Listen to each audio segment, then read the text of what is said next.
Hello guys.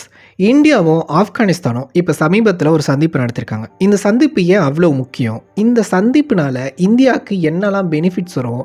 இதை ஏன் ஜியோ பாலிட்டிக்ஸில் ரொம்பவே ஒரு முக்கியமான சந்திப்பு அப்படின்னு சொல்கிறாங்க அப்படின்ற எல்லாத்தையும் இந்த வீடியோவில் நம்ம பார்ப்போம். Stay tune.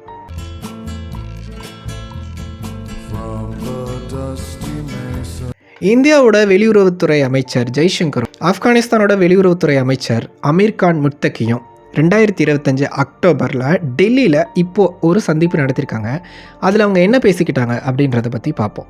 இந்த சந்திப்பு தாலிபான் அங்கே பொறுப்பேற்றதுக்கு அப்புறமா ஆப்கானிஸ்தானில் தாலிபானை ஆட்சியை பிடிச்சிட்டாங்க அப்படின்றது அவங்க எல்லாருக்கும் தெரிஞ்சிருக்கும்.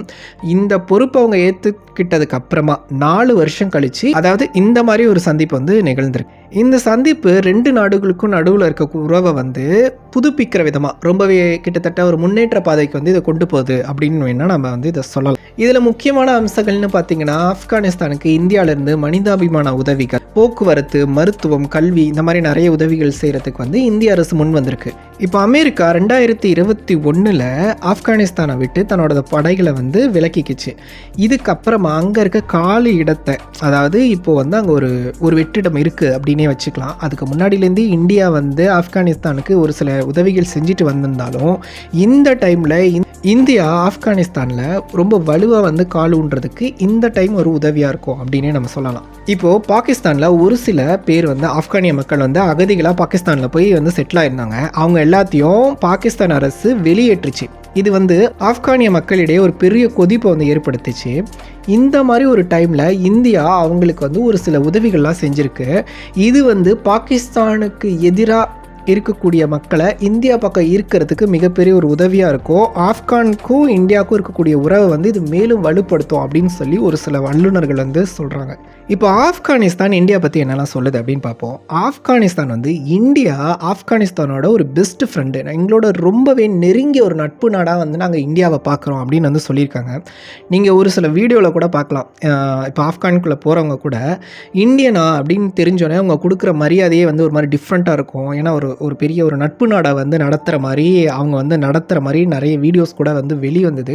அந்த அளவுக்கு ஆப்கானிஸ்தான் இந்தியா ஒரு நட்பு நாடாக பார்க்குறோம் அப்படின்ற மாதிரி சொல்கிறாங்க. முத்தகி அக்டோபர் 9 இந்தியாவுக்கு வந்தார். இந்த சந்திப்பு அக்டோபர் 10 நிகழ்ந்திருக்கு.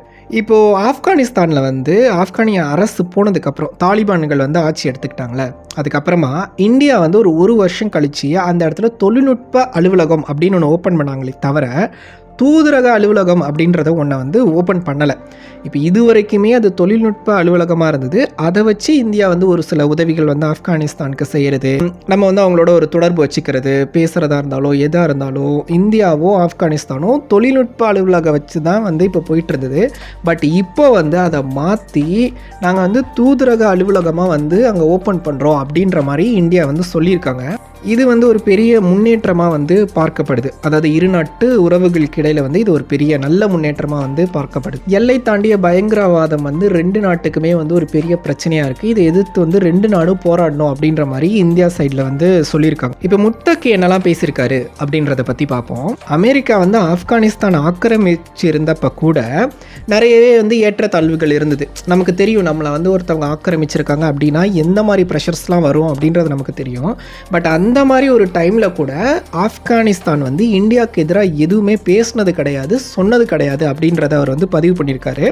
எந்த டைம்லையும் ஆப்கானிஸ்தான் இந்தியாவுக்கு ஆப்போசிட்டாக போனதும் கிடையாது, அந்த மாதிரி செஞ்சது கிடையாது அப்படின்ற மாதிரி அவர் பதிவு பண்ணியிருக்காரு. இப்போ ஆப்கானிஸ்தானில் இந்தியாவுக்கு எதிராக ஏதாவது பயங்கரவாத செயல்கள் யாராவது செய்யணும்னு ட்ரை பண்ணாங்கன்னா அவங்களுக்கு ஒரு நாளும் ஆப்கானிஸ்தான் சப்போர்ட் பண்ணாது. அதுக்கு ஆப்கானிஸ்தான் மண்ணில் இடம் கிடையாது அப்படின்றதையும் அவர் தெளிவாக பதிவு பண்ணியிருக்காரு. ஸோ இது ரொம்பவே ஒரு பெரிய விஷயமாக பார்க்கப்படுது. ஏன்னா இது ஒரு பெரிய ஸ்ட்ராங்கான ஸ்டேட்மெண்ட்டும் கூட. இந்தியா ஒரு 20 ஆம்புலன்ஸை ஆப்கானிஸ்தானுக்கு தரதா இருந்தாங்க. அதில் முதல்ல ஒரு 5 ஜெய்சங்கர் அவரோட கையில் கொடுத்துருக்காரு. இப்போது இது முடிஞ்சதுக்கப்புறமா ப்ரெஸ் மீட் நடந்தது. அதில் முத்தகி என்னெல்லாம் பேசினார் அப்படின்றத பற்றி நம்ம பார்ப்போம். கடந்த 4 வருஷத்தில் இந்தியாவும் ஆப்கானிஸ்தானோட நட்பு படிப்படியாக ரொம்பவே உயர்ந்திருக்கு, நல்ல முன்னேற்றம் அடைஞ்சிருக்கு அப்படின்றத அவர் பதிவு பண்ணியிருக்காரு. அவர்கிட்ட ஒரு கேள்வி எழுப்பப்பட்டது. இப்போ பாகிஸ்தான் வந்து ஆப்கானிஸ்தானோட மண்ணை, அதாவது ஆப்கானிஸ்தானை இந்தியாவுக்கு எதிரான டெரரிசம்க்கு யூஸ் பண்ணால் நீங்கள் அனுமதிப்பீங்களா? அந்த மாதிரி ஒரு சிச்சுவேஷன் வந்தால் நீங்கள் என்ன பண்ணுவீங்க? அப்படின்ற மாதிரி ஒரு ரிப்போர்ட்டர் வந்து கேள்வி எழுப்பினார். அதுக்கு அவர் என்ன பதில் சொல்லியிருக்காரு அப்படின்னா, அந்த மாதிரி கண்டிப்பாக ஆப்கானிஸ்தானில் நடக்காது, அதுக்கு ஆப்கானிஸ்தான் ஒரு நாளும் சப்போர்ட் பண்ணாது அப்படின்றத அவர் தெளிவாக பதிவு பண்ணியிருக்காரு. பக்ராம் அந்த தளத்தை யூஎஸ் கேட்குது, அதை பற்றி நீங்கள் என்ன நினைக்கிறீங்க? யூஎஸ் வந்து நாங்கள் அதை திரும்ப எடுத்துப்போம், அது எங்களுக்கு வேணும் அப்படின்னு சொல்லிட்டு இருக்காங்க. அதை பற்றின உங்களோட கருத்து என்ன அப்படின்றதையும் கேட்டிருக்காங்க. ஏன்னா இப்போ இது ஒரு பெரிய இஷ்யூவாக வந்து ஆப்கானிஸ்தானுக்கும் யூஎஸ்க்கும் போய்கிட்டு இருக்கு. இதை பற்றி அவர் என்ன சொல்கிறாரு அப்படின்னா, பக்ராம் தளத்தில் வெளிநாட்டு ஆர்மியை ஒரு நாளும் ஆப்கான் மக்கள் வந்து ஏற்றுக்க மாட்டாங்க, அதுக்கு நாங்கள் ஒரு நாளும் அனுமதிக்க மாட்டோம் அப்படின்றதையும் வந்து அவர் தெளிவாக சொல்லியிருக்காரு. அப்படி நீங்கள் எங்களோட தொடர்பு கொள்ளணும்னு நினச்சிங்கன்னா எங்களோட தூதரகம் மூலமாக வாங்க, உங்களோட ஆர்மி ட்ரெஸ் போட்டுட்டு வராதிங்க அப்படின்றதையும் அவர் வந்து சொல்லியிருக்காரு. இந்தியா தாலிபான் அரசை அஃபிஷியலாக, அதாவது அதிகாரப்பூர்வமாக ஏற்றுக்கலனாலும் கூட ஒரு ராஜ்ய ரீதியாக தாலிபான் அரசோட இந்தியா ஒரு நல்ல ஃப்ரெண்ட்ஷிப்பை மெயின்டைன் பண்ணிட்டு இருக்காங்க. இந்தியாவும் அதை வந்து ஸ்டெப் பை ஸ்டெப்பாக அதிகமாக்கிக்கிட்டே போகிறாங்க. இது ஒரு நல்ல சைனுன்னே நம்ம சொல்லலாம். இந்தியா ஆப்கானிஸ்தானோட நட்பு இந்த அளவு நல்ல விதமாக போயிட்டு இருக்கிறதுனால இந்தியாவுக்கு என்னெல்லாம் பெனிஃபிட்ஸு, ஜியோ பொலிட்டிக்கலாக இந்தியாவுக்கு என்னெல்லாம் பெனிஃபிட் அப்படின்றத பற்றி பார்ப்போம். மொதல் விஷயம், இந்தியாவுக்கும் பாகிஸ்தானுக்கும் இப்போது ஒரு நல்ல உறவே இல்லை, அது ரொம்பவே மோசமாக போயிட்டுருக்கு. ஏன்னா யூஎஸ் வந்து இப்போ பாகிஸ்தானை சப்போர்ட் பண்ணிகிட்ருக்காங்க. இப்போ யூஎஸ்க்கும் இந்தியாவுக்கும் என்ன மாதிரி பிரச்சனைலாம் போயிட்டுருக்கு அப்படின்றது நமக்கு ஆல்ரெடி தெரியும். ட்ரம்ப் வந்ததுலேருந்தே வந்து இந்தியாவுக்கும் யூஎஸ்க்குமான வந்து உறவு வந்து நல்லாவே இல்லை, ரொம்ப கொஞ்சம் மோசமாகவே போயிட்டுருக்கு. இந்தியா வந்து இவங்க டேக்ஸ் போட்டு பார்த்தாங்க, ஒன்றுக்கும் வேலைக்கு ஆகலை, என்ன பண்ணாலும் வந்து இவங்க அதுக்கு வந்து பெருசாக செவிஸ் ஆகிக்கல அப்படின்னு தெரிஞ்சோடனே இந்தியாவை செக் பாயிண்ட் வைக்கணும்னா அவங்களுக்கு இருக்க ஒரு துருப்பு பாகிஸ்தான். அதனால தான் இப்போ சமீபத்தில் கூட பாகிஸ்தானுக்கு ஒரு சில ஆயுதங்கள் சப்ளை பண்ணுறதுக்கு கூட யூஎஸ் வந்து ஒத்துக்குச்சு அப்படின்ற நியூஸ்லாம் வெளில வந்தது. அது இந்தியாவுக்கு வந்து கண்டிப்பாக ஒரு பிரச்சனையாக தான் வரும். ஏன்னா பாகிஸ்தானுக்கு எந்த அளவு ஆயுதங்கள் அதிகமாகுதோ அது வந்து இந்தியாவோட பாதுகாப்பை வந்து ஒரு சில இடத்துல வந்து கேள்விக்குறியாக்குற மாதிரி தான் இருக்கும். இப்போ எப்படி யூஎஸ் வந்துட்டு பாகிஸ்தானை வச்சு இந்தியாவுக்கு ஒரு செக் பாயிண்ட் வைக்கிதோ, அதே மாதிரி இந்தியா ஆப்கானிஸ்தானோட ஒரு நல்ல நட்பை ஏற்படுத்திக்கிச்சு அப்படின்னா யூஎஸ்க்கும் பாகிஸ்தானுக்கும் இந்தியாவால் ஒரு செக் பாயிண்ட் வைக்க முடியும். இதுதான் வந்து ஜியோ பாலிட்டிக்கலாக ரொம்ப முக்கியமாக பார்க்கப்படுது.